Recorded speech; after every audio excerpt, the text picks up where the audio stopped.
Assalamualaikum, Bapak Ibu guru hebat. Perkenalkan, saya Ratna Sari Bulan, calon guru penggerak angkatan 7 dari Kabupaten Labuan Batu Utara, Provinsi Sumatera Utara. Perkenalkan juga fasilitator dan pengajar praktik saya. Fasilitator saya, Ibu Sri Endastiarini, dan pengajar praktik saya, Ibu Asmulyati. Bapak Ibu guru hebat, berikut ini adalah diseminasi budaya positif yang telah saya lakukan di SMA Negeri 1 Kuala Selatan. Bismillahirrahmanirrahim. Alhamdulillahirabbil alamin wassalatu wassalamu ala asyrofil anbiya'i wal mursalin sayyidina wa maulana Muhammadin wa ala alihi wa sahbihi ajma'in. Amma ba'du. Yang terhormat Ibu Kepala SMA Negeri 1 Kuala Selatan dan Bapak Ibu rekan Dewan Guru yang hebat. Yang pertama dan utama, marilah kita panjatkan puji syukur kehadirat Allah Subhanahu wa Ta'ala atas segala limpahan rahmat taufik serta hidayahnya. Alhamdulillah kita dalam keadaan sehat walafiat sehingga kita bisa berkumpul pada siang hari ini untuk melaksanakan kegiatan diseminasi tanpa halangan suatu apapun. Kemudian sholawat berangkaikan salam semoga senantiasa tercurah kepada junjungan Nabi besar kita Muhammad SAW dan kita mendapatkan syafaatnya di hari kemudian kelak. Amin ya rabbal alamin. Perkenalkan, di sini saya Risa Sari Rezeki sebagai moderator ingin membacakan susunan acara pada kegiatan siang hari ini. Yang pertama adalah pembukaan dan yang kedua kata sambutan dari Kepala Sekolah SMA Negeri 1 Kuala Selatan kepada Ibu Siti Rahma MSI. Waktu dan tempat kami persilahkan dengan segala hormat.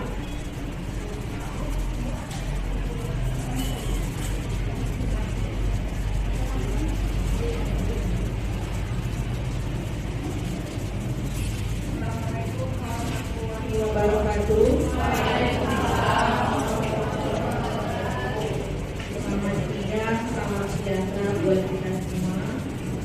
Yang saya hormati Bapak Ibu guru sekalian yang berada dalam ruangan ini dalam acara sosialisasi budaya positif SMA Negeri 1 Kuala Selatan. Bapak Ibu yang saya hormati, dalam kegiatan hari ini saya kaitkan sedikit dengan filosofi Binaga Dewangara yang mengatakan bahwa pendidik adalah menuntut. Jadi tugas kita selaku guru adalah menuntut siswa ini seperti layaknya seorang anak kecil. Jadi istilahnya ada teori bukan tabula rasa yang menyatakan bahwa anak terlahir sudah seperti kertas yang ada tulisannya tetapi masih buram. Tugas kita selaku Bapak Ibu guru adalah menebalkan tulisan yang masih buram tersebut. Jadi kalau misalnya tulisan buram tersebut adalah kebaikan, maka tugas kita adalah untuk bagaimana mencari dan membuat kebaikan tersebut. Kemudian Bapak Ibu, dalam filosofi Binaga Dewangara sebenarnya sudah lama kita mengenal istilah Keburi Handayani, artinya di belakang memberi dorongan. Kita bukan di depan Bapak Ibu, kita di belakang memberi dorongan. Artinya pusat pembelajaran kita sebenarnya adalah siswa. Siswa ini menjadikan sumber pembelajaran bagi kita. Maka sekarang bergerak lagi pendidikan ini menuju yang diferensiasi. Jadi berkaitan dengan budaya positif. Budaya positif ini dimulai dari hal terkecil yang berada di ruang kelas. Misalnya menyusun kursi dalam kelas supaya berbentuk kelompok, berbentuk U. dan tidak seperti naik bus seperti yang sekarang ini berbaris ada ke depan semua, supaya siswa kita itu bisa terlihat aktif tidak hanya di dalam kelas. Itu hal terkecil yang harus kita lakukan. Kemudian membuat keyakinan kelas itu kesepakatan kita dengan siswa. Pada saat kita masuk, apa yang harus kita sepakati bersama? Bolehlah siswa menonton. Kemudian hukuman, konsekuensi dan hukuman. Hukuman itu adalah pendidikan di zaman kolonial. Jadi kalau kita salah dihukum, tetapi itu sudah mulai berubah seiring dengan perkembangan zaman. Jadi Bapak Ibu pada hari ini kebetulan selaku DPD akan membuat diseminasi dengan judul budaya positif. Jadi mari kita dukung kegiatan yang dilakukan PGP tersebut di sekolah dengan cara mendukungnya. Kalau bisa kita melakukan ATM, amati, tiru, dan modifikasi. Karena kita ceritanya ini harus tergerak dulu, tergerak, kemudian bergerak dan menggerakkan. Jadi kita harus sama-sama bergerak.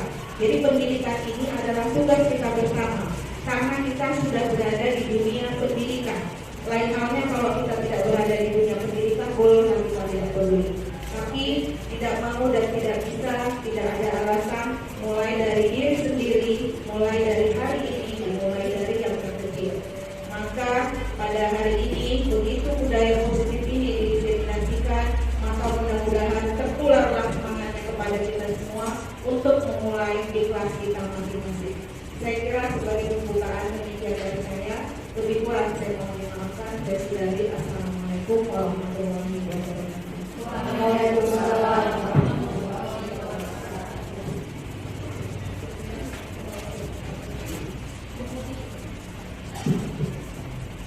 Dan dilanjutkan acara yang kedua yang ketiga yaitu acara inti pemaparan diseminasi penerapan budaya positif di sekolah sesuai dengan modul 1.4 pendidikan guru penggerak yang akan disampaikan oleh Ibu Ratna Saribulan MPD. Pada Ibu kami persilakan dengan segala hormat.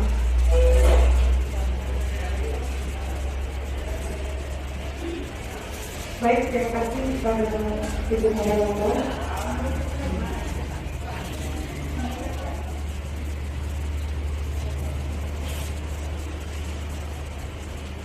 Assalamualaikum warahmatullahi wabarakatuh. Waalaikumsalam warahmatullahi wabarakatuh. Dan selamat siang Bapak Ibu guru hebat yang hadir di ruangan ini. Pertama-tama marilah kita mengucapkan puji syukur kita atas kehadiran Allah Subhanahu wa Ta'ala yang mana sampai saat ini kita masih terjalin berbagai nikmat, antara lain nikmat kesehatan, keselamatan, dan kesempatan sehingga kita dapat berkumpul di ruangan yang berbahagia ini. Bapak Ibu, saya ucapkan terima kasih telah turut hadir memenuhi undangan saya dalam kegiatan aksi nyata modul 1.4 dengan tema Ibu dan Keluarga. Tak lupa salam kita hadirkan kepada junjungan kita Nabi besar Muhammad SAW. Semoga dengan banyak berdoa kita mendapatkan syafaat yang jauh berharga. Amin. Amin. Ya Rabbal Alamin. Yang saya hormati Ibu Kepala Sekolah SMA Negeri 1 Selatan, kemudian Bapak Ibu guru hebat yang telah hadir memenuhi undangan saya ucapkan ribuan terima kasih. Kemudian Bapak Ibu, pada kesempatan kali ini saya mohon maaf, bukan berarti saya berdiri di sini mau mengajari Bapak Ibu. Saya tahu betul bahwa ilmu Bapak Ibu lebih dari saya. Tugas saya di sini adalah untuk menyebarkan pemahaman tentang budaya positif yang saya pelajari di program pendidikan guru penggerak. Jadi penyebaran ini adalah salah satu dari tugas itu. Maka saya laksanakan.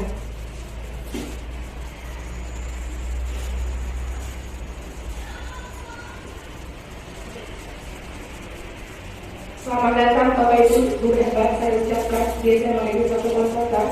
Mari kita belajar bersama, berkolaborasi, saling mendukung dan mewujudkan demi mewujudkan budaya positif di sekolah kita yang kita cintai ini. Jadi menerapkan budaya positif ini Bapak Ibu tidak cukup hanya satu orang.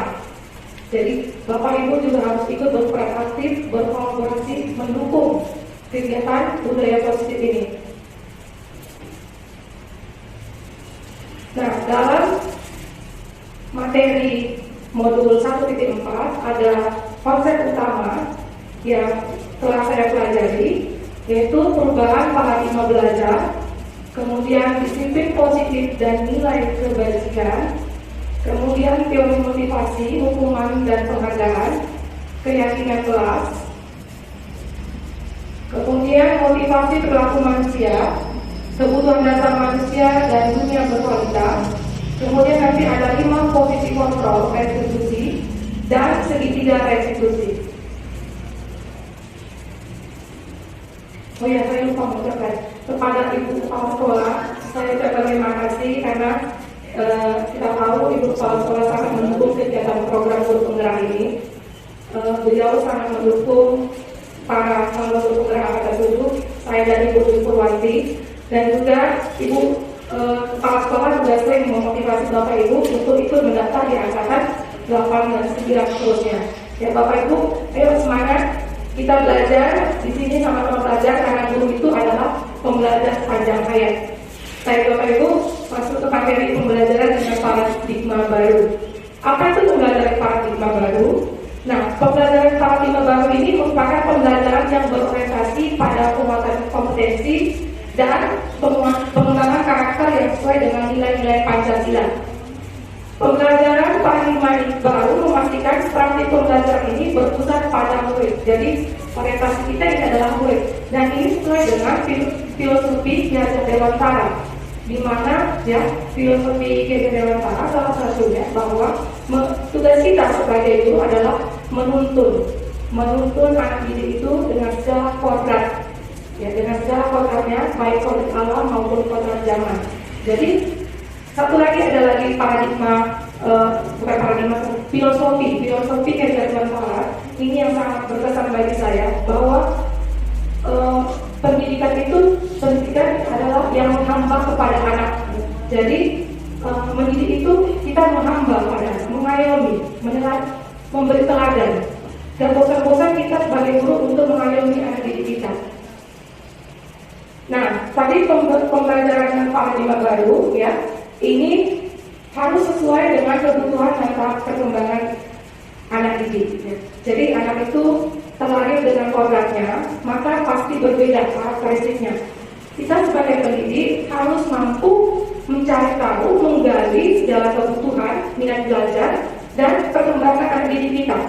Agar kita tidak salah memberikan perlakuan kepada mereka, sehingga mereka akhirnya salah jalan.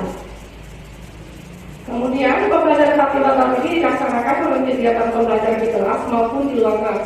Nah, pembelajaran intrakurikuler di dalam kelas ini harus disusun secara terdiferensiasi, sehingga peserta didik itu memiliki cukup waktu untuk mendalami konsep dan menguatkan kompetensi anak didik.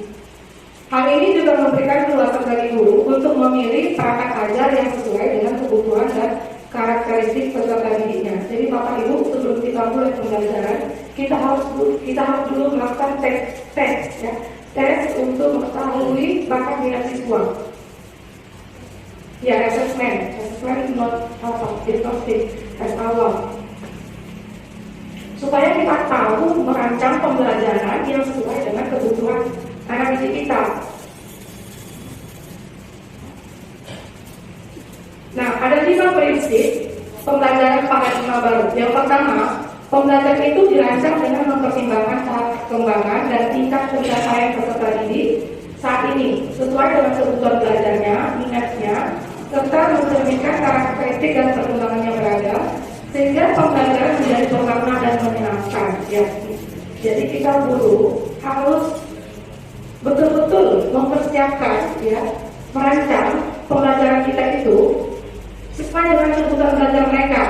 Kemudian Bapak Ibu untuk kurikulum Merdeka ini sudah tidak dituntut lagi, anak ini harus mencapai nilai KKM semua. semua tuntutan kurikulum harus tuntas. Tidak seperti itu lagi Bapak Ibu. Kenapa? Karena di sini lebih ditekankan ya pembentukan karakter, budi pekerti, dan kita harus memberikan pembelajaran yang bermakna, keterampilan hidup. Jadi tidak harus tercapai semua kurikulum, lebih pada penanaman budi pekerti dan pembelajaran yang bermakna tentang keterampilan hidup. Kemudian satu lagi, kita itu harus memberikan pembelajaran menyenangkan, menarik bagi siswa, agar siswanya nggak bosan dalam kelas. Itu yang mungkin berakibat anak itu nggak betah di kelas, terjadikan ke kantin atau kemana pas jam pelajaran. Ya kan Bapak Ibu. Jadi harus membuat pelajaran itu bervariasi, menyenangkan. Bisa disebutkan dengan games, ya atau praktek di luar lapangan. Ya, jadi guru sekarang nggak boleh marah-marah, nanti siswanya lari, ya Bapak Ibu. Kemudian yang kedua, pembelajaran dirancang dan dilaksanakan untuk membangun kapasitas untuk menjadi pembelajar sepanjang hayat. Jadi kita berikan stimulus, anak itu harus diberi stimulus agar mereka berpikir, ya, mau tahu dengan pembelajaran itu, belajar. Jadi kita harus merangsang mereka, memotivasi mereka, membangun diri mereka agar mereka menjadi pembelajar sepanjang hayat. Nah, guru pun seperti itu. Sebelum kita membunuh anak didik untuk belajar, karena kita harus siapkan dulu diri kita. Kita dulu yang menjadi pembelajar sepanjang hayat. Kita tahu bahwa mendidik zaman dulu dengan zaman sekarang itu sudah berbeda, ya kan Bapak Ibu. Kita nggak bisa marah-marah lagi. Anak kita aja di rumah udah main HP, main gadget. Kalau kita ambil mereka marah, ya kan? Nah, Bapak Ibu, pembelajaran sekarang itu harus dibuat menyenangkan, menarik, kemudian menjadi pembelajaran sepanjang hayat, sehingga kita sesuai perkembangan zaman mengajarnya, tidak tertinggal. Kemudian ketiga, proses pembelajaran mendukung perkembangan kompetensi dan karakter peserta didik secara holistik. Ya, ini jelas ya, secara menyeluruh. Kemudian pembelajaran harus bersifat relevan, ya, harus relevan dengan perkembangan zaman. Kemudian pembelajaran berorientasi pada masa depan yang berkelanjutan.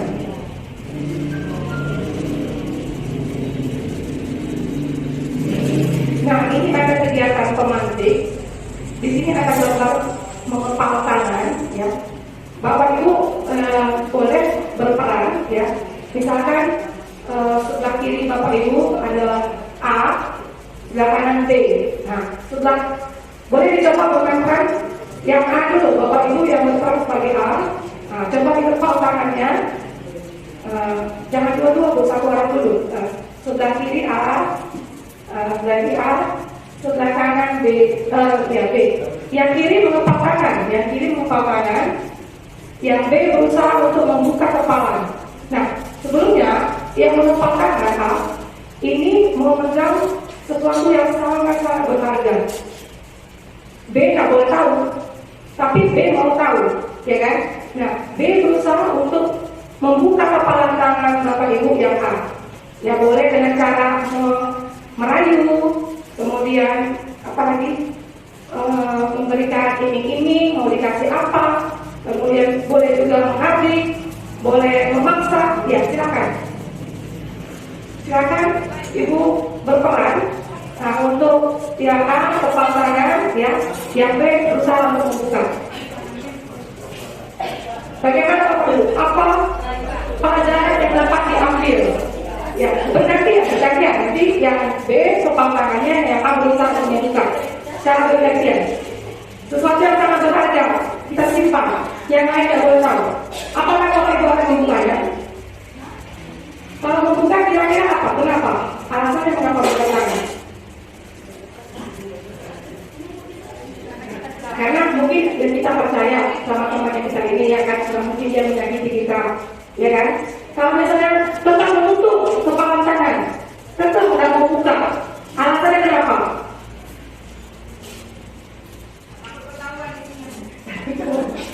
Ya Bapak Ibu, jadi kita mengepal tangan kita ini dengan sekuatnya, kemudian ada orang berusaha untuk membukanya. Sebenarnya siapa yang mengontrol kita? Siapa yang mengontrol kita? Diri kita sendiri, ya Bapak Ibu. Jadi begitulah dengan murid, ya. Kita merasa buat aturan supaya bisa mendisiplinkan siswa. Kita berusaha untuk mereka supaya taat sama kita, peraturan dengan kita. Jadi ini ada teori kontrol dari Dr. William Glasser, bahwasanya ini ada miskonsepsi yang meluruskan bahwa katanya guru dapat mengontrol murid. Itu ilusi, ya. Guru itu nggak bisa mengontrol muridnya, ya, karena itu tadi, ya, kita sendiri yang mampu mengontrol diri kita, bukan orang lain. Kemudian ilusi bahwa semua penguatan positif itu efektif dan bersahabat. Belum tentu, ya Bapak Ibu, ya. Belum tentu kita buat suatu aturan, belum tentu itu efektif untuk orang taat, tidak melanggar peraturan kita, belum tentu. Kemudian yang ketiga, ilusi bahwa kritik dan membuat orang merasa bersalah ini dapat menguatkan karakter. Nah, kita memakai orang mengkritik orang supaya apa? Supaya dia bisa bagus dan bangkit dari kesalahannya. Itu hanya ilusi, belum tentu. Bisa jadi akan menjadi down, ya kan? Kemudian yang keempat, ilusi bahwa orang dewasa memiliki hak untuk memaksa. Nah, ini yang sering terjadi. Kita merasa orang tua, anak-anak ini adalah istilahnya bawahan kita lah, gitu ya. Nah, ini kita memiliki hak untuk memaksa diri kita. Padahal itu tidak betul. Ya, belum tentu dia akan taat. Nah, ini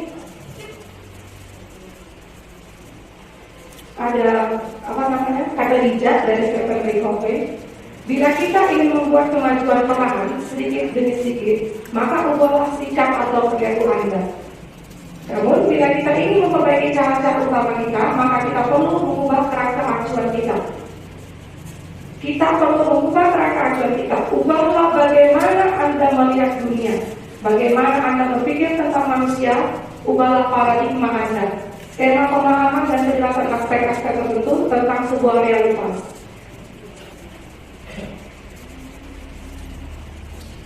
Nah, siapa sesungguhnya yang memiliki kontrol? Tadi, jadi kita sendiri ya Bapak Ibu. Nah, ini stimulus respon, ya, tadi. Prioritas, kebutuhan kita sama. Tidak, ya, menurut teori kontrol, kebutuhan orang itu berbeda-beda. Kemudian, semua orang melihat anak sama. Ya, setiap orang, pada teori kontrol, setiap orang memiliki gambaran berbeda. Kemudian, yang pada stimulus respon, kita mencoba mengubah orang agar berpandangan sama dengan kita. Kita berusaha memahami pandangan orang lain tentang dunia. Kemudian, yang keempat, pada stimulus respon, perilaku buruk dilihat sebagai suatu kesalahan.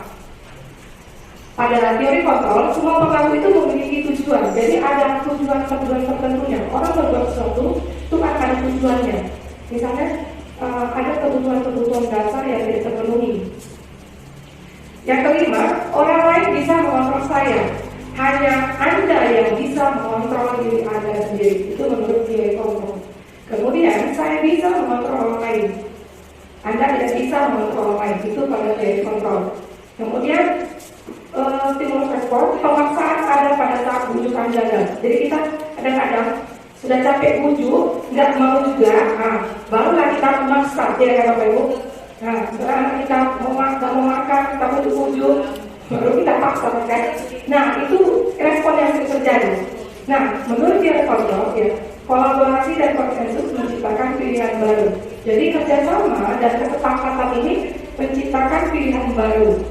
Kemudian yang ke-8, stimulus respon, model berpikir menang kalah. Nah, pada teori kontrol tidak ada yang kalah, dua-dua adalah menang, ya.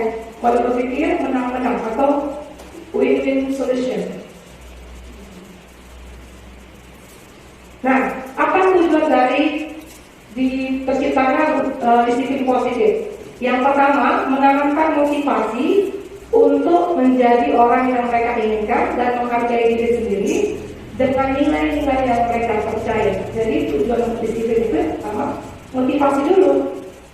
Yang kedua, akan tetap berlaku baik dan melandaskan nilai-nilai kebajikan karena mereka ingin menjadi orang yang menjunjung tinggi nilai yang mereka hargai untuk mencapai tujuan mulia.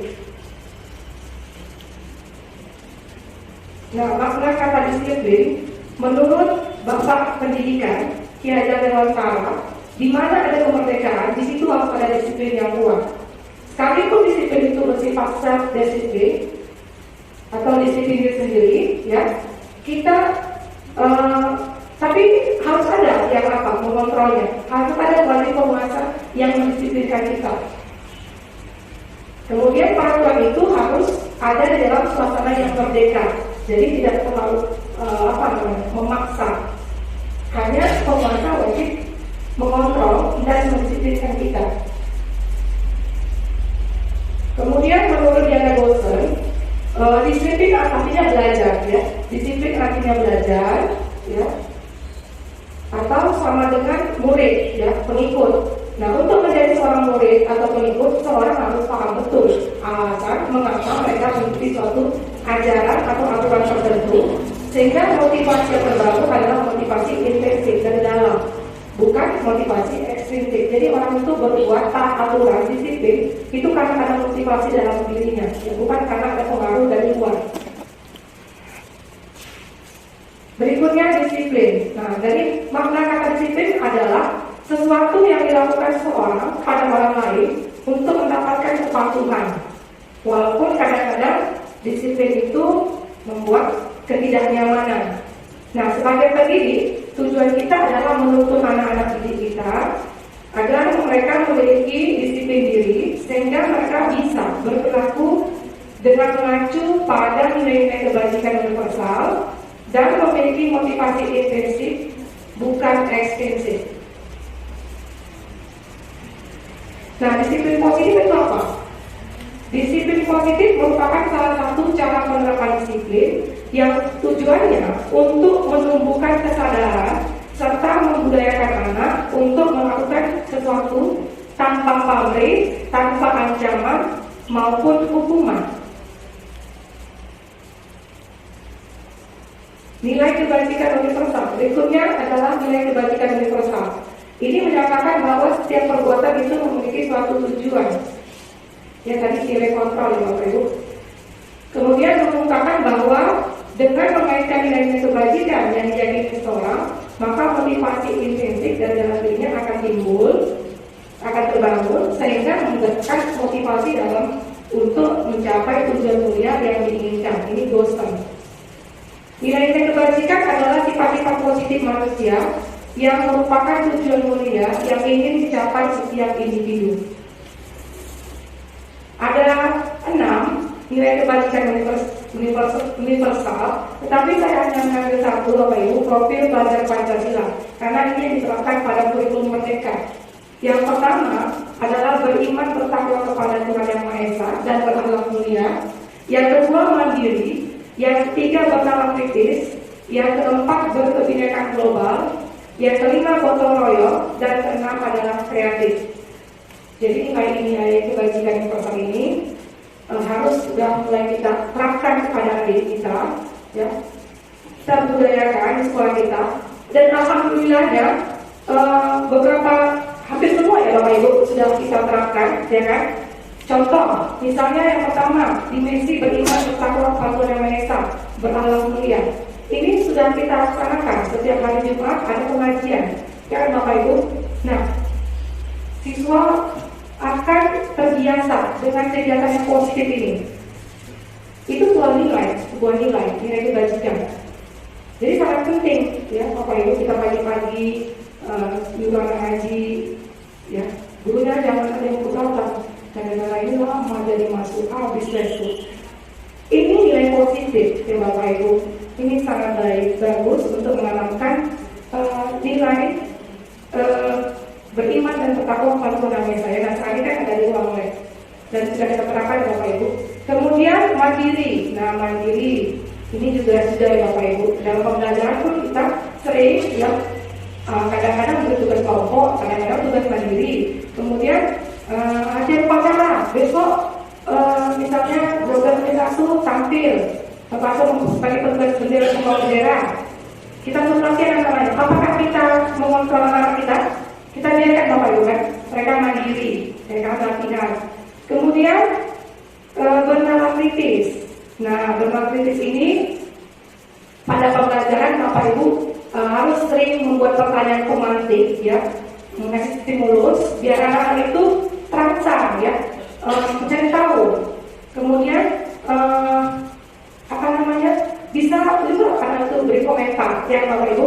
Nah, jadi Bapak Ibu cara mengajarnya seperti itu, kasih pertanyaan pemantik biar mereka berpikir, ya kan? Rasa ingin tahunya tinggi. Kemudian berkebinekaan global. Nah, ini juga sudah kita terapkan ya. Kalau anak besar, kita sering memakai pakaian adat salah satunya ya. Kemudian bergotong royong ya. Ini juga sudah kita terapkan bahwa dalam sebulan sekali kita bergotong royong ya.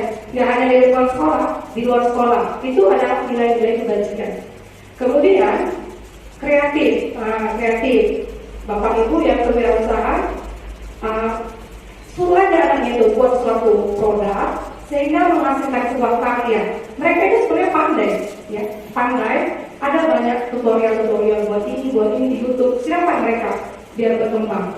Kemarin juga kita buat tadi di bahan dasarnya tadi buat karya, misalnya piring ya Bapak Ibu, piring dari tadi, apalagi bunga-bunga banyak ya Bapak Ibu.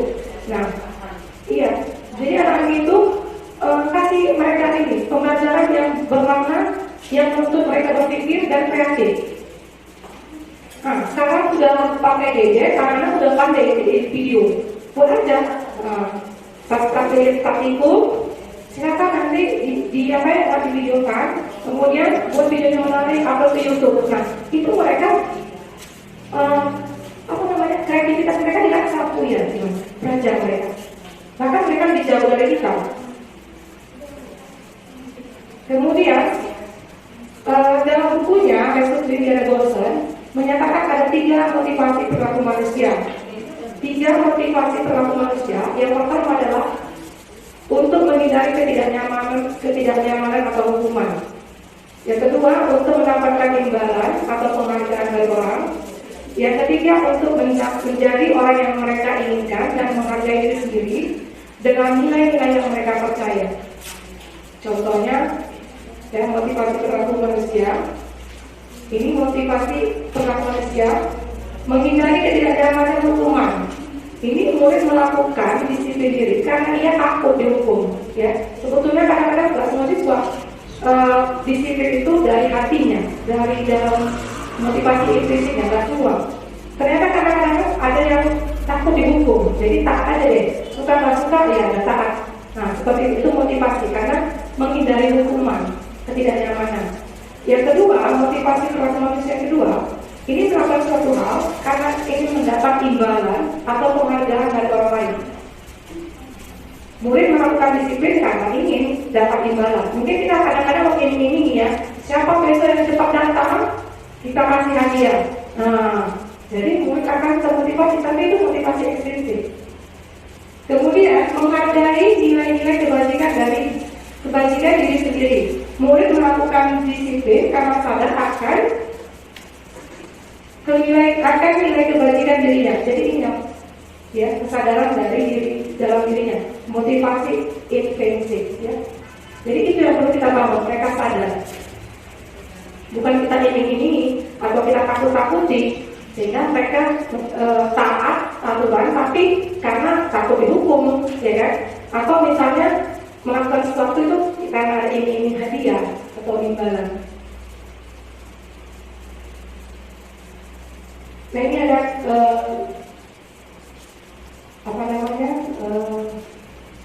sebuah cerita, ya. Ipar kurang menguasai pelajaran matematika, sehingga pada saat pelajaran tersebut berlangsung, dia lebih banyak berdiam diri atau menggambar di buku pelajarannya. Nah, pada saat guru matematikanya Pak Seno menanyakan pertanyaan, Ipar jadi gugup dan tak sengaja menjatuhkan tasnya dari kursi, serta tiba-tiba menjadi gagap pada saat berupaya menjawab. Seluruh kelas tertawa melihat perilaku IPA yang bicara tergagap dan terkejut. Pak Seno pada saat itu membiarkan teman-teman IPA menertawakan IPA yang tergagap dan malu luar biasa. Dan malahan minta IPA untuk maju ke depan dan berdiri di depan kelas sambil menutup hidungnya karena tidak bisa menjawab pertanyaan Pak Seno. Kelas makin gaduh dan anak-anak pun tertawa melihat IPA di depan kelas memegang ujung hidungnya. Bagaimana menurut Bapak Ibu? Apakah tindakan Pak Sen ini benar? Apakah Bapak Ibu setuju terhadap IPA? Iya. Nah, menurut Bapak Ibu, tindakan Pak Seno terhadap IPA itu adalah sebuah hukuman atau konsekuensi? Mengapa? Hukuman atau konsekuensi? Iya, hukuman ya Bapak Ibu. Hukuman, konsekuensi, penghargaan, dan restitusi. Ya, kita masuk ke materi hukuman dulu. Hukuman itu bersifat tidak rencana, tiba-tiba. Misalnya, di sekolah kan ada peraturan jangan terlambat, tetapi kan tidak ada konsekuensi kan, mau diapain ini kan. Cuman wajib berada di sekolah sebelum 10 menit sebelum pelajaran dimulai. Seperti itu aja kan bahasanya. Nah, tiba-tiba kita terlambat. Kita kayak, kenapa? Jangan terlambat, kita hukum, ya kan? Kita hukumnya misalnya jalan jongkok, ya, atau keliling lapangan sebanyak 10 kali. Nah, itu tidak terencana. Ya, tiba-tiba kita ngasih waktu itu suka hati kita push up keliling lapangan, itu tidak terencanakan. Kemudian bersifat satu arah, hukuman ini sifatnya satu arah. Dan hukuman juga bisa berupa fisik, tadi ya. Anak-anak disuruh lari keliling lapangan, bisa juga merusak psikisnya, ya. Kita bentak-bentak. Kemudian konsekuensi ini sifatnya sudah terencana. Misalnya saya sudah buat di kelas juga kesepakatan kelas, jika terlambat 15 menit pada jam pelajaran kimia, maka menghafal unsur sebanyak 15. Nah, seperti itu. Dia sudah direncanakan dan disepakati. Itulah konsekuensi. Atau misalnya anak murid melupakan minuman di meja, maka dia harus menguapnya atau membersihkannya. Nah, itu konsekuensi. Jika melupakan minuman di ruangan kelas atau di meja, maka membersihkan ruangan, itu konsekuensi. Kemudian tadi ya sudah disepakati, ya, ciri-ciri konsekuensi itu sudah disepakati, sudah dibuat di forum, ya, atau di kelas, ya.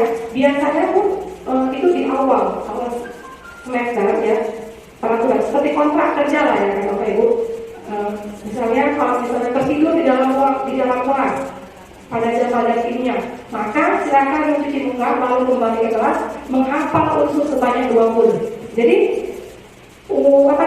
antara kesalahan yang dia buat itu harus linear. Saya berikan hukumannya, bukan hukuman, konsekuensinya dengan menghafal unsur. Nah, seperti itu. Jadi jangan tanya tunggu. Jika terlambat jam pelajaran bahasa Indonesia, keliling lapangan 10 kali. Nggak nyambung. Tetapi jika terlambat pada jam olahraga selama 15 menit, maka keliling lapangan sebanyak 2 kali. Jadi wajar, yang wajar saja kita berikan konsekuensinya. Jangan yang terlalu berat. Itu konsekuensi. Kenapa? Tapi keliling lapangan kan nggak banyak, 400 kali. Kemudian mungkin si anak terlambat tadi belum pemanasan. Jadi harus nyambung hukumannya. Kalau jam olahraga, tapi kalau Bapak mapel bahasa Indonesia, suruh lari keliling lapangan, itu tak cocok, ya. Jadi harus ada sinkron dia, hukumannya itu harus sinkron. Kalau pelajaran kimia, ngapal unsur, kalau jam olahraga terlambat, ya kan, boleh lah lari keliling lapangan, tapi jangan banyak-banyak, ya. Buat aja, mungkin dia belum pemanasan, ya kan, jadi keliling lapangan itu ada sebenarnya untuk pemanasan. Kemudian diberikan berdasarkan suatu data yang mulai dapat diukur, ya tadi. Jika terlambat sekian menit, gitu. Murid tetap dibuat tidak nyaman, tapi dalam waktu jangka pendek, ya. Nggak nyamannya sebentar, nggak berkepanjangan. Makanya tadi kasih konsekuensi jangan terlalu berat, ya. Dua kali keliling lapangan cukup. Kemudian guru di sini harus memonitor murid, ya. Itu konsekuensi. Nah, ini ada semacam pertanyaan, ya, Bapak Ibu. Tindakan guru, hukuman atau konsekuensi. Misalnya, mencatat 100 kali di buku kalimat saya tidak akan terlambat lagi. Kira-kira ini hukuman atau konsekuensi? Hukuman, Bapak Ibu. Ya, mencatat 100 kali dalam buku kalimat saya gitu. Nggak efektif ini sebenarnya. Nah, kemudian membersihkan catatan yang dibuat di meja tulis. Ini hukuman apa konsekuensi? Konsekuensi ya, karena dia bersalah, coret-coret meja, maka konsekuensinya ya dibersihkan. Kemudian murid diminta push up 20 kali karena tidak mengerjakan tugas sekolah. Hukum apa konsekuensi? Hukuman ya Bapak Ibu. Jangan harusnya bagaimana kalau konsekuensi? Jika tidak mengerjakan tugas, ya maka tinggal di kelas untuk mengerjakan tugas kelas atau tugas sekolah. Kemudian yang keempat, murid disuruh untuk tidak mengenakan sepatu seharian sekolah karena dia tidak mengenakan sepatu hitam. Hukuman apa konsekuensi? Nah ini konsekuensi apa hukuman? Murid disuruh untuk tidak mengenakan sepatu seharian di sekolah karena tidak mengenakan sepatu hitam. Hukuman apa konsekuensi? Bu Dwi, hukuman Pak Ibu. Iya, kenapa? Ada siswa, ya ini juga ada kasus kemarin. Ada siswa dia tidak menggunakan sepatu hitam, lalu langsung dihukum. Tidak memakai sepatu seharian. Si anak menjadi malu dan tidak pernah keluar kelas. Jadi itu adalah hukuman karena dia rusak psikis. Kan karakteristik anak ada yang berbeda-beda Bapak Ibu. Mungkin ada yang dia cuek, ya kan? Ada yang memang anaknya lemah lembut, tiba-tiba mungkin sepatunya basah ya kita pakai pada itu dia pakai yang putih. Nah, jadi tiba-tiba kita hukum, karena yang nggak pernah ada hukuman tiba-tiba dia hukum. Nah ini bisa merusak mentalnya. Jadi mungkin dia malu. Makanya anak-anak itu punya karakteristik yang berbeda-beda. Jadi nggak boleh kita samakan. Kemudian penghargaan. Nah, saat kita berulang kali menjanjikan hadiah kepada anak-anak agar berlaku bertanggung jawab, atau kepada seorang murid agar mempelajari sesuatu hal yang baru, atau kepada seorang karyawan agar mereka melakukan pekerjaan yang berkualitas, kita sedang berasumsi bahwa orang itu tidak dapat melakukannya. Itu asumsi kita. Misalnya, coba apa pajak gunung itu, bisa nggak tahu pajak dia? Kita itu sebelumnya mungkin nggak mempersiapkan hadiah. Kita mengantar apa lagi dari itu, ya kan? Seperti itu. Jadi pekerjaan ini kurang baik ya Bapak Ibu. Ya. Pekerjaan itu sama dengan menghukum. Ya. Kita beranggapan orang akan mampu mendaki gunung, ya kan? Kita ini hadiah. Seperti itu. Nah, penghargaan maupun hukuman adalah cara-cara mengontrol perilaku seseorang yang menghasilkan potensi untuk pembelajaran yang sesungguhnya. Justru tindakan belajar itu sendiri adalah penghargaan yang sesungguhnya. Nah, tindakan memberi penghargaan itu nilainya sama dengan menghukum seseorang. Nah, kenapa? Nah, ini penghargaan ini pengaruhnya jangka pendek dan jangka panjang, ya. Kemudian penghargaan itu tidak akan efektif, ya. Penghargaan bisa merusak hubungan, ya. Misalnya di dalam kelas kita selalu beri penghargaan kepada anak yang selalu bisa, ya kan? Teman sebelahnya pengen dapat hadiah, tapi nggak bisa gitu. Jadi ini bisa merusak hubungan ternyata. Kemudian penghargaan mengurangi ketepatan, ya. Penghargaan juga bisa menurunkan kualitas, ya. Jadi dia motivasinya motivasi ekstrinsik, melakukan sesuatu yang baik itu hanya pengen dapat imbalan, hadiah, penghargaan. Lama-lama dia akan kualitasnya akan menurun. Kemudian penghargaan itu bisa mematikan kreativitas, ya. Kemudian penghargaan ini bisa menghukum, ya tadi ya Bapak Ibu. Kemudian motivasi dari dalam dirinya itu kurang. Nah, restitusi. Restitusi adalah sebuah cara menanamkan disiplin positif pada murid. Ini menurut dosen, restitusi adalah proses menciptakan kondisi bagi murid untuk memperbaiki kesalahan mereka, sehingga mereka bisa kembali pada kelompok mereka dengan karakter yang lebih kuat. Ini baru saya pelajari dan baru saya dengar ketika saya belajar modul 1.4 Bapak Ibu. Ada teknik-teknik bagaimana cara melakukan restitusi, ya. Jadi restitusi adalah cara menanamkan disiplin positif pada murid. Restitusi juga proses kolaboratif yang mengajarkan murid untuk mencari solusi masalahnya dan membantu murid berpikir tentang orang seperti apa yang mereka inginkan dan bagaimana mereka harus memperlakukan orang lain. Ini ada kaitannya dengan kesepakatan kelas atau keyakinan kelas. Nah, restitusi tadi membantu murid menjadi lebih memiliki tujuan, disiplin positif, dan memulihkan dirinya setelah berbuat salah.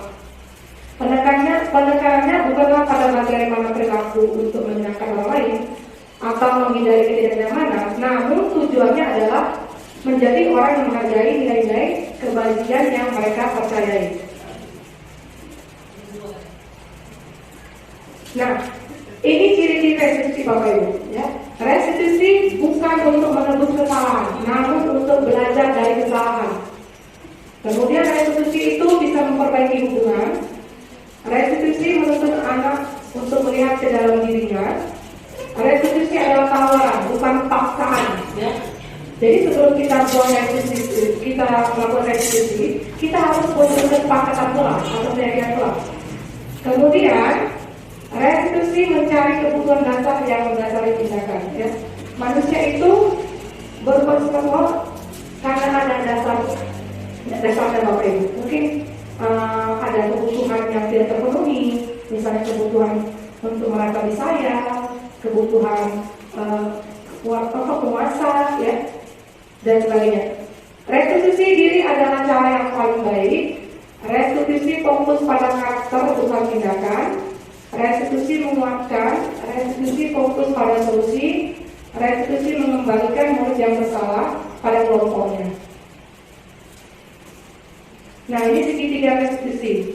Ini cara-cara, ya, untuk mengembalikan siswa, ya, kepada kelompoknya. Tahapannya ada 3, ya.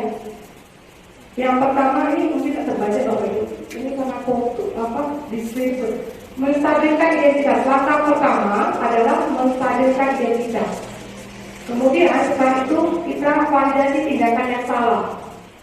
Kemudian lalu setelah itu kita menanyakan keyakinan yang telah dibuat, ya. Misalnya ada siswa yang bergaduh, ya, atau sedang lempar-lemparan, supaya terkena temannya. Nah, anak ini kita panggil, jangan dipermalukan, kita panggil, kita bawa ke sebuah ruangan, kita stabilkan dulu identitasnya, ya. Misalnya katanya bagus-bagus, ya. Kenapa berbuat demikian? Nanti kan dia akan beri penjelasan kepada begini, ya. Kemudian kamu tahu tak tindakan kamu itu salah? Kita tanyakan. Dia sendiri yang menjawabnya salah. Oke. Lalu kita tanya keyakinan mana yang kamu langgar. Jadi tahapan-tahapan restitusi seperti itu. Ya Bapak Ibu, jadi anak itu tidak dimarah-marahi. Perbedaan antara hukuman, konsekuensi, dan restitusi. Ini untuk contoh murid yang sering tidak mengerjakan tugas. Kalau hukuman, guru menghukum murid keliling lapangan selama 10 kali putaran, lalu guru marah-marah dan murid jadi takut. Kemudian konsekuensi, guru memberikan konsekuensi untuk mengerjakan tugasnya pada satu saat. Tadi Bapak Ibu, kalau akan mengerjakan tugas, jangan dihukum keliling lapangan, tetapi kita suruh dia mengerjakan tugasnya pada jam istirahat. Kemudian di sini guru tegas, dan murid menghormati peraturan atau kesepakatan yang sudah disetujui atau disepakati. Kemudian kalau restitusi, guru menanyakan, di sini kita semacam dialog, ya. Guru menanyakan keyakinan kelas atau dirinya yang membantu murid menyelesaikan masalahnya, ya. Berdialog tadi dengan tahapan-tahapan segitiga restitusi. Kemudian guru terbuka dan murid menghormati dirinya dan orang lain. Jadi di sini nilai-nilai kebajikan yang kita angkat. Ibu saling menghormati, kemudian apa? Komitmen, itu nilai-nilai kebajikan. Konsep disiplin dengan identitas gagal. Nah, jadi Bapak Ibu, cara-cara kita untuk membuat aturan supaya sesuatu disiplin. Nah, yang pertama kita kasih hukuman, penghargaan, itu adalah konsep identitas gagal. Ya Bapak Ibu, hukuman dan pemberian penghargaan itu adalah konsep disiplin dengan identitas gagal. Ya, hukuman menyakiti, membuat tidak nyaman, murid jadi takut, memaksa, kemudian murid jadi menyembunyikan kesalahannya, ya Bapak Ibu, jadi dia tidak jujur, ya Bapak Ibu. Kemudian murid menjadi rendah diri. Nah, penghargaan itu ternyata tidak efektif.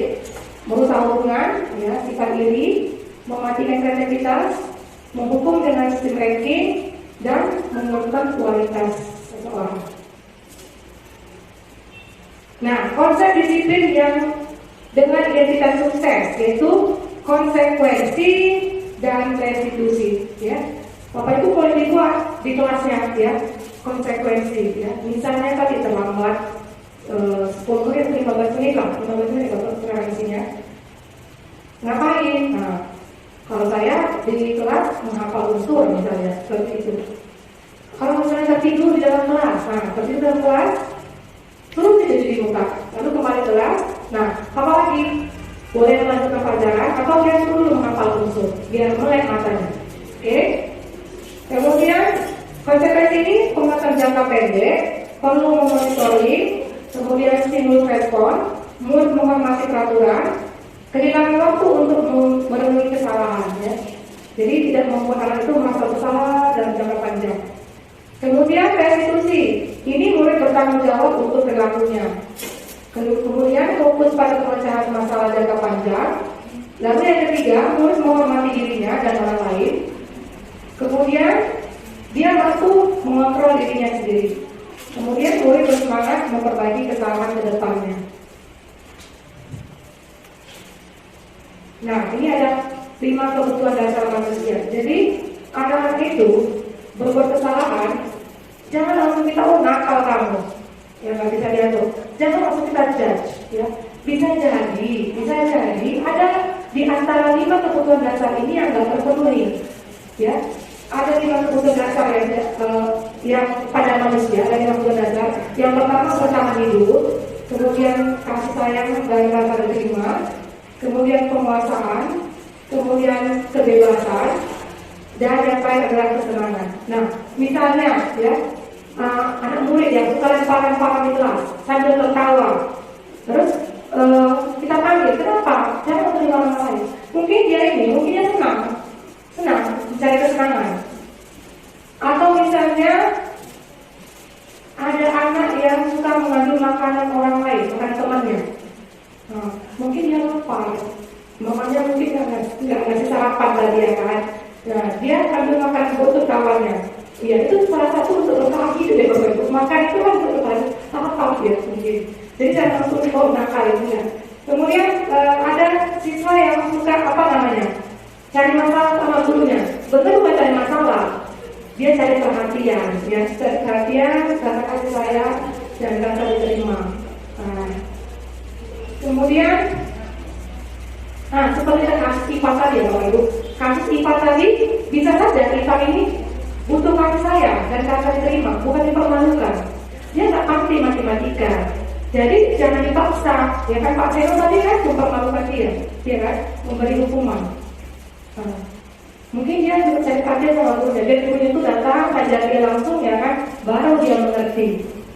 Kemudian ada orang yang melakukan kesalahan, misalnya dia ugal-ugalan di jalan, ya kan.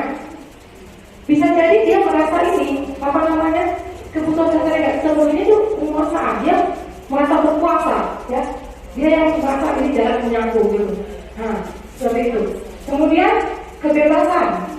Nah, misalnya ada anak-anak yang tidak betah di luar dalam kelas, ya kan. Bisa jadi mungkin dia pengen bebas. Nah, entah mungkin pengennya belajarnya di alam. Nah, seperti itu.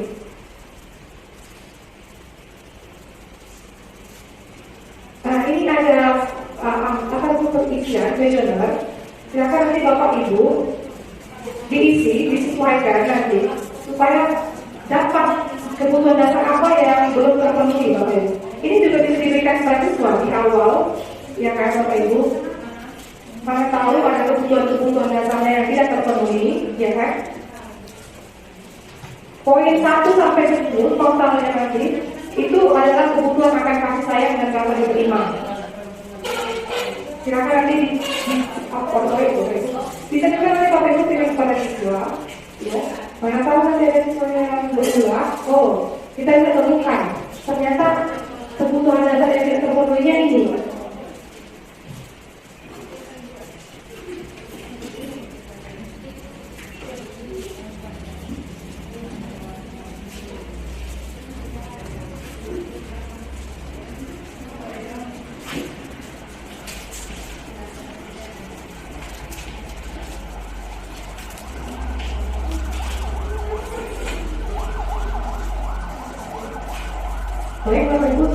banyak dikit lagi.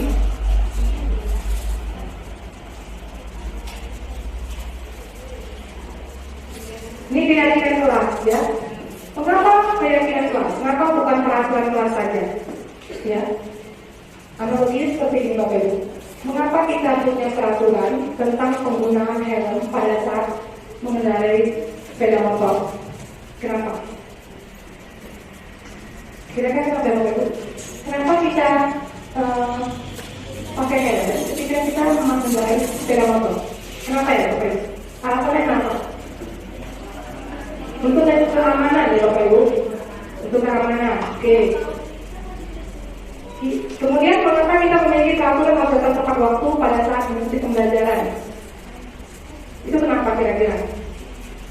Supaya nggak tertinggal ya Bapak Ibu tidak pelajaran, ya kan? Kemudian mengapa kita mempunyai peraturan tentang penggunaan masker dan cuci tangan? Kenapa Bapak Ibu pakai masker waktu masa-masa COVID? Menjaga kesehatan. Nah, Bapak Ibu melakukan itu berdasarkan keyakinan atau memang pakai aja nanti dimarahin pulang kalau pakai masker? Ya. Berdasarkan apa Bapak Ibu? Keyakinan kan?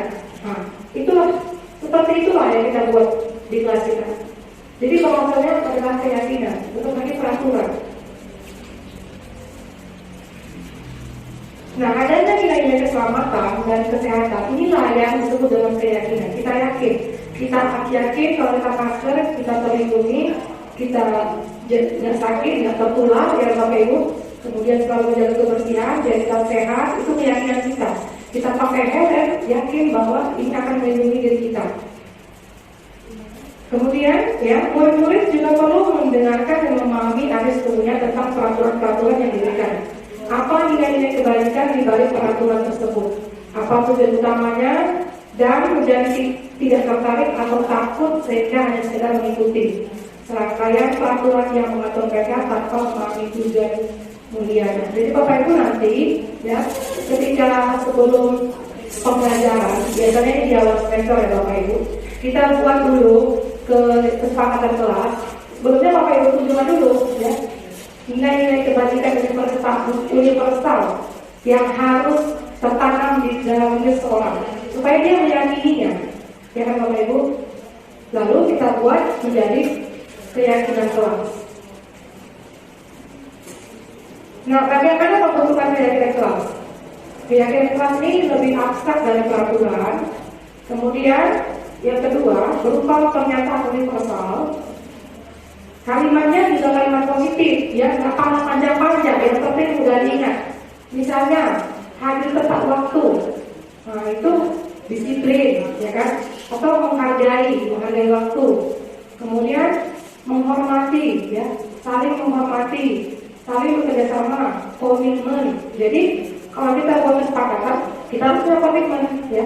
Kalau misalnya ada yang melanggar, nah konsekuensinya kita jalankan.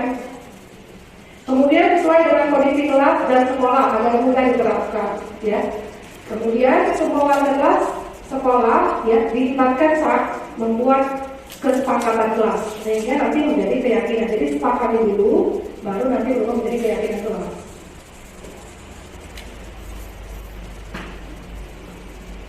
Nah ini kesepakatan kelas itu dalam tepat waktu, mengucapkan salam, menjaga kebersihan, berdoa sebelum dan sesudah kegiatan, aktif dalam pembelajaran, kemudian tertib. Kami guru dan murid yang saling menyayangi. Kami murid yang semangat belajar. Kami murid yang peduli dengan teman-teman kami.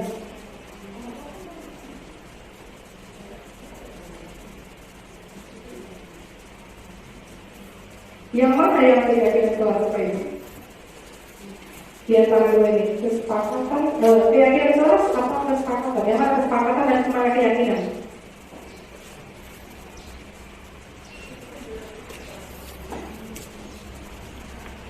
Kesepakatan kelas yang mana? Ini salah. Apakah dulu-dulunya kesepakatan kelas? Yang mana kira-kira yang keyakinan?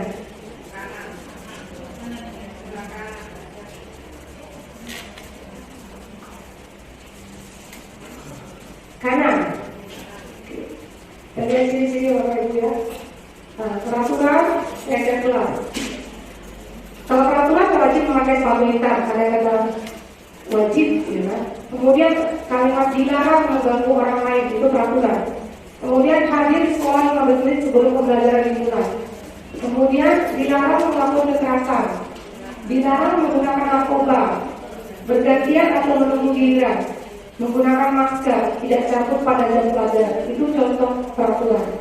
Kemudian kalau manajemen kelas, manajemen kelasnya ada kata tanggung jawab, kemudian menghormati orang lain, komitmen, keselamatan, kesehatan, kejujuran, gotong royong, empati, sopan santun. Jadi kalimatnya pendek-pendek saja, tidak panjang-panjang. Ya. Ini sekali lagi kesepakatan kelas atau keyakinan yang mana? Kami guru dan murid saling menyayangi. Kami murid yang semangat belajar. Kami murid yang peduli dengan teman-teman kami.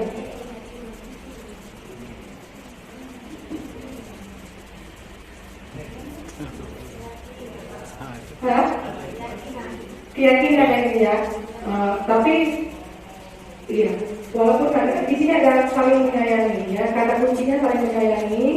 Kemudian ya harus semangat ya, kemudian peduli ya, peduli.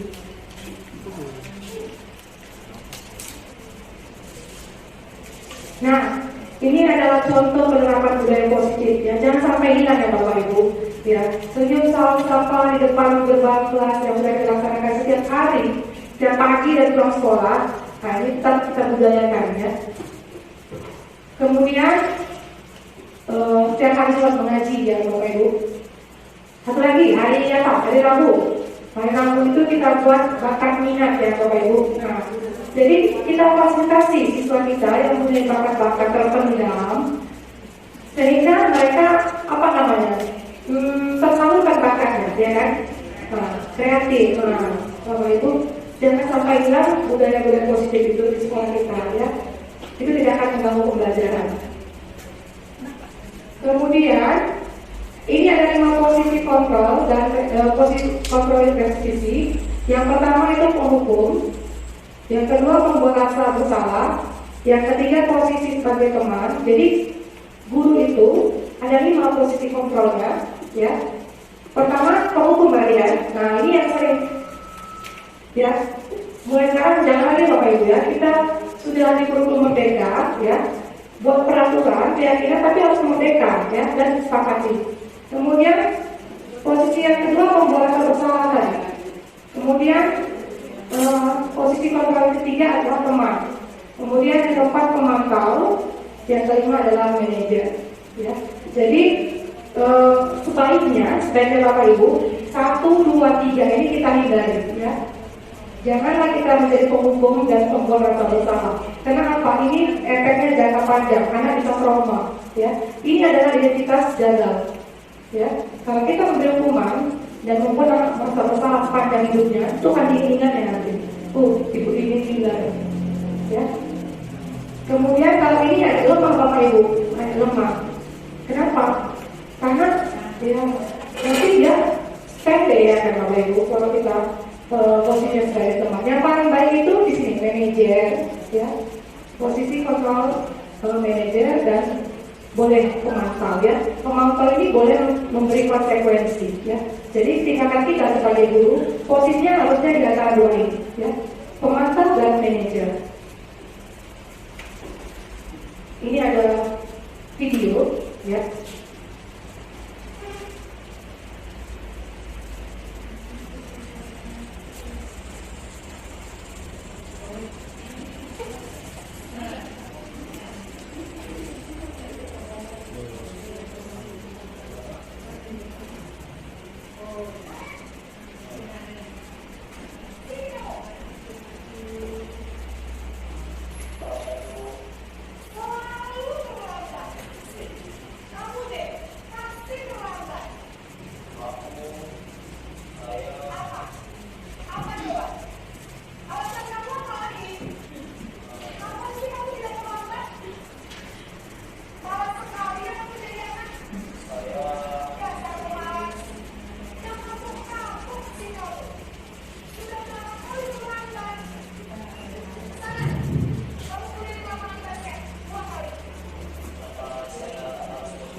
Nah, ini dia hukumannya tidak terencana.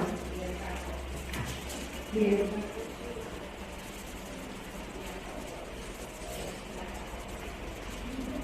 Pembuat rasa bersalah.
Nah, ini dia membuat orang merasa bersalah.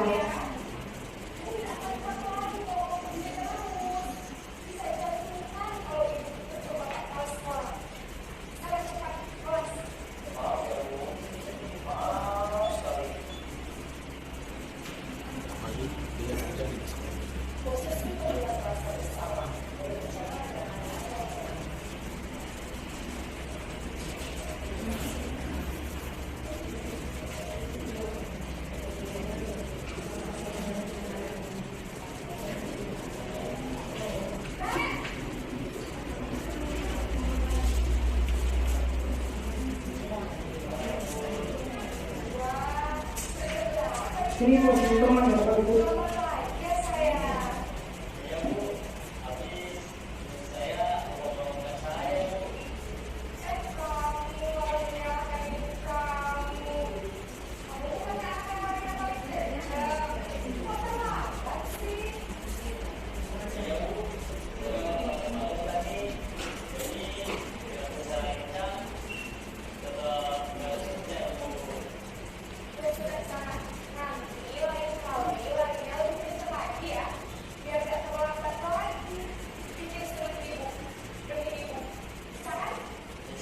Ini tata aturan, tetapi bisa jadi dengan guru lain dia tidak seperti ini Bapak Ibu.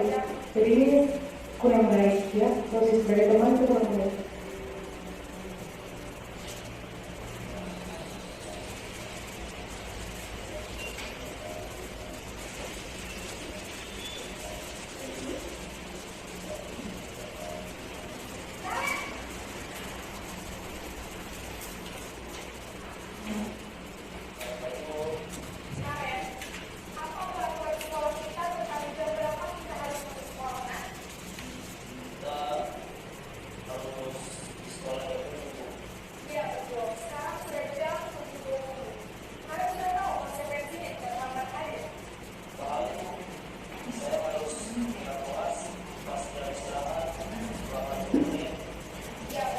Ya, ciri-ciri konsekuensi seperti itu Bapak Ibu. Ada dasar berukur terlambat 20 menit sehingga di kelas. Karena mungkin karena dia tertinggal dan pelajaran, maka dia akan menyelesaikan materi yang tertinggal tadi. Jadi dia relevan konsekuensi yang kita berikan.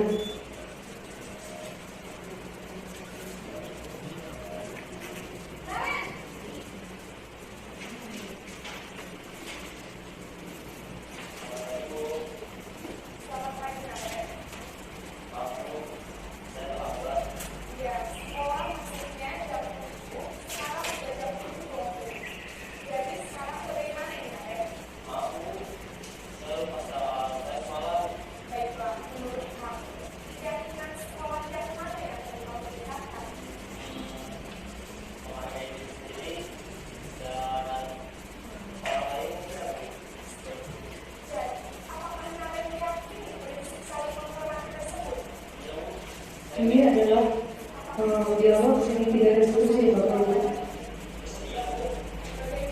Nah, bagaimana kamu berbeda? Kita tanya sesuatu. Ini adalah salah satu dialog Segitiga restitusi.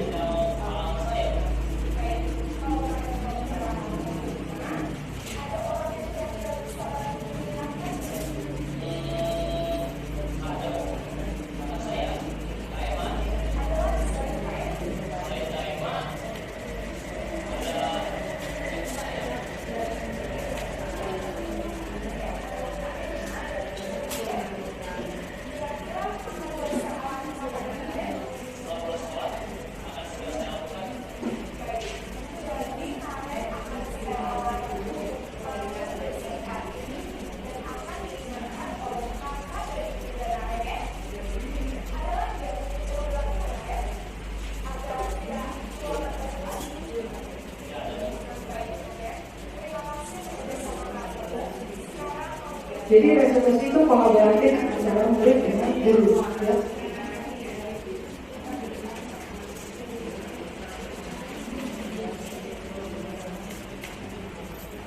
Nah, apa tujuan dari mempelajari posisi kontrol? Yang pertama, ya, guru dapat melakukan refleksi atas disiplin yang dijalankan selama ini dan dampaknya untuk murid-murid. Kedua, guru dapat melakukan disiplin restitusi. Jadi disiplin restitusi bisa diterapkan di posisi manajer, ya, minimal pemantau agar dapat menghasilkan murid yang bertanggung jawab, mandiri dan merdeka. Yang ketiga, guru dapat menganalisis secara kritis, reflektif dan terbuka atas perkembangan diri yang didapatkan dari mempelajari posisi 5 tahunan tadi. Nah, dalam penerapan program disiplin positif, hendaknya kita sebagai pendidik, ya, guru-guru memiliki standar kepribadian, profesional dan sosial yang baik, di mana guru mampu berefleksi pada posisi kontrolnya saat ini. Bagaimana perjalanan dirinya sebagai seorang amok atau posisi manajer yang menuntun murid-murid menjadi insan yang mandiri, merdeka dan bertanggung jawab. Ini sesuai dengan standar nasional pendidikan. Nah, ini penerapan kesepakatan kelas yang telah saya buat di kelas 1192. Bapak Ibu mulailah membuat kesepakatan kelas yang menjadi keyakinan kelas supaya budaya positif ini tertular dan terwujudlah siswa-siswi yang berprofil pelajar Pancasila. Demikianlah peran saya. Terima kasih saya ucapkan kepada Bapak Ibu guru hebat yang bersedia mendengarkan dan menyimak bersama. Ya, salam sehat dan salam bahagia selalu. Salam guru hebat. Mari kita sama-sama bergerak dan menggerakkan. Oke, Bapak Ibu, demikianlah yang dapat saya paparkan pada diseminasi besok ini. Lebih dan kurang saya mohon maaf. Wabillahi taufiq wal hidayah. Assalamualaikum warahmatullahi wabarakatuh. Saya kembalikan kepada Bapak.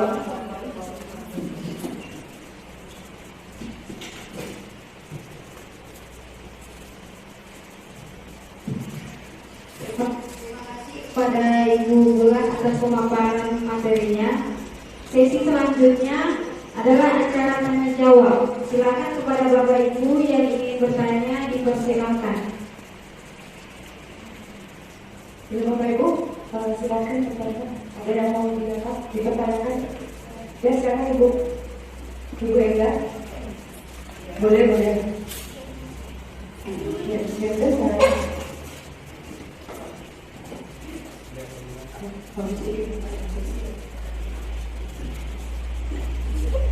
Baik Bu, terima kasih atas kesempatan yang diberikan kepada saya. Di sini saya akan bertanya sehubungan dengan keyakinan kelas atau kesepakatan kelas yang telah dibuat. Seandainya jika ada siswa yang melanggar atau berbuat kesalahan dan di luar dari kesepakatan atau keyakinan kelas yang telah dibuat, itu bagaimana? Baik. Terima kasih atas pertanyaannya, Ibu Enda. Nah, misalnya kesepakatan telah kita buat, lalu ada siswa yang berbuat suatu tindakan, ya, di mana itu di luar dari kesepakatan yang telah kita buat. Itu bagaimana? Jadi Bapak Ibu, kesepakatan yang telah kita buat di dalam kelas itu bisa dievaluasi, ditinjau kembali. Ya, kadang-kadang mungkin kita membuat kesepakatan itu tidak terpikir. Di luar kita kemarin membuatnya, ya. Ternyata ada siswa yang tindakannya seperti ini di luar dari nilai kebajikan, maka itu bisa kita evaluasi kembali, kita evaluasi terus itu enggak sehingga apa namanya kita buatkan kesepakatan yang baru ya, jadi bisa ditinjau ulang dan dievaluasi. Mungkin itu Ibu. Ada lagi kok Ibu yang mau bertanya? Oh ya, Ibu nanti silakan. Intinya mana ya?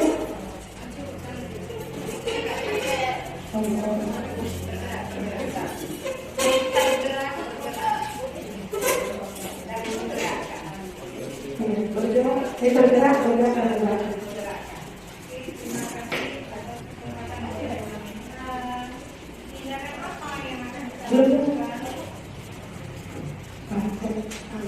Oke, pertanyaannya, tindakan apa yang akan kita lakukan kalau ada siswa yang selalu membuat kesalahan yang sama?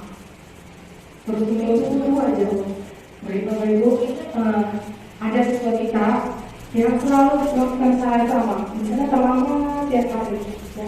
Bagaimana tindakan selanjutnya? Kita udah misalnya udah nasihati, mungkin udah pernah dihukum atau gimana Bu? Tapi nggak jalan-jalan luar gitu ya Bu, maksudnya udah dihukum, udah dikasih konsekuensi, udah di apa namanya restitusi, nggak juga. Nah, Bapak Ibu, tugas kita sebagai pendidik itu memang menuntun anak didik kita ya dengan segala program alam dan program zamannya. Jadi kita nggak boleh bosan ya, tetap nasihati ya. Kita sebagai among, tugas kita adalah terus menasihati anak didik kita. Jadi nggak boleh bosan ya, terus terapkan segitiga restitusi ya. Mudah-mudahan ya dengan doa kita ya terbuka hatinya sehingga dia kembali menjadi orang yang benar di kelompoknya. Begitu Bapak Ibu ya. Jadi terus kita menasihati siswa kita ya, jangan bosan-bosan ya Bapak Ibu, karena tugas kita adalah menuntun anak didik kita. Baik, mungkin itu yang bisa saya sampaikan Ibu.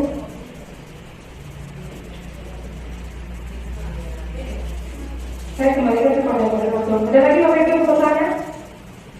Ini waktunya sudah jam 1.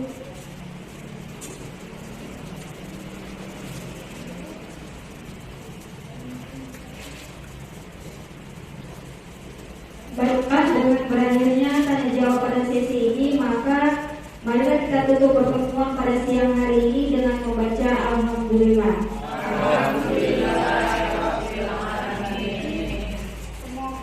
Semoga acara pada siang hari ini memberikan banyak manfaat kepada kita semua, dan semoga nanti kita bisa menerapkan apa yang sudah disampaikan oleh Ibu Ratna Saribulan, dan kita semua diberikan keselamatan sepulang dari sini, sehat sampai di rumah kita masing-masing, dan besok bisa datang kembali ke sekolah yang kita cintai ini.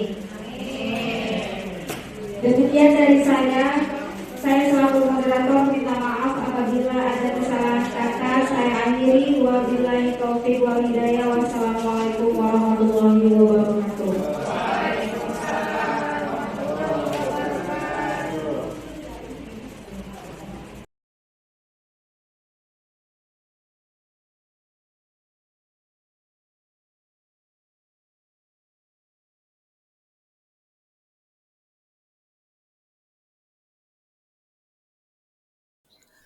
Bapak Ibu guru hebat, sekian aksi nyata saya dan terima kasih.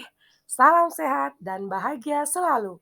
Salam guru penggerak, guru bergerak, Indonesia semakin maju.